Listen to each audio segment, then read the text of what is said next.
এটা চোখ বন্ধ করে বলতে পারি যে তোমার ফেসবুকে এই প্রবলেমটা নিশ্চয়ই আছে। যেমন তুমি তো কখনো কখনো না এই পোস্টটা অবশ্যই করেছো যে গুড নুন, গুড নাইট, গুড মর্নিং, এইসব পোস্ট অবশ্যই করেছো। বর্তমানে কি হচ্ছে, এইসব পোস্টগুলো তুমি আগে করেছো, সেই সব পোস্টে কিন্তু ইস্যু চলে আসে। তো দেখে নাও ওই সব পোস্টে ইস্যু আসলে কিভাবে রিকভার করতে হয়। না ডিলিট করে, পোস্ট না ডিলিট করে আমরা সহজেই রিকভার করতে পারি। তো দেখে নাও সেটা। তো আমি চলে গেলাম প্রথমে আমার ফেসবুক অ্যাপটাতে, গিয়ে চলে যাব আমি প্রোফাইলে। যাওয়ার পরে দেখো আমি একটা গুড মর্নিং পোস্ট করেছিলাম, সেখান থেকে চলে যাব সি ইনসাইট অপশানে। নিচে দেখো একটা সবুজ লেখা আছে।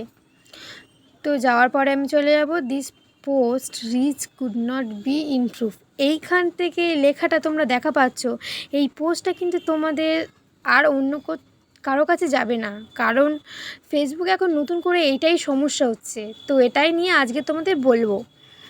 এখান থেকে চলে যাবে, থ্রি ডটে চলে যাওয়ার পরে যাবে ওখান থেকে এডিট প্রোফাইলে। এডিট প্রোফাইলে যাওয়ার পরে যখন যে গিফট বলে একটা লেখা আছে, ওখান থেকে সার্চ গিয়ে লিখবে তুমি গুড মর্নিং। লেখার পরে দেখবে কতগুলো গিফট তোমার চলে আসছে, একটা যে কোনো একটা চুজ করে নেবে। তো আমি এই টেডি বিয়ারটা ফটোটা চুজ করে নিলাম। নেওয়ার পরে এখান থেকে তোমরা সেভ করে দেবে। সেভ করে দেওয়ার পরে দেখো থ্রি লাইন আছে, ওখানে ক্লিক করবে, থ্রি ডটের উপরে ক্লিক করবে।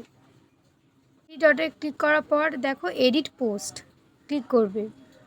তোমাদের প্রোফাইল থেকে যে কোনো একটা ফটো চুজ করে নেবে, যে কোনো একটা ফটো তোমাকে চুজ করে নিতে হবে।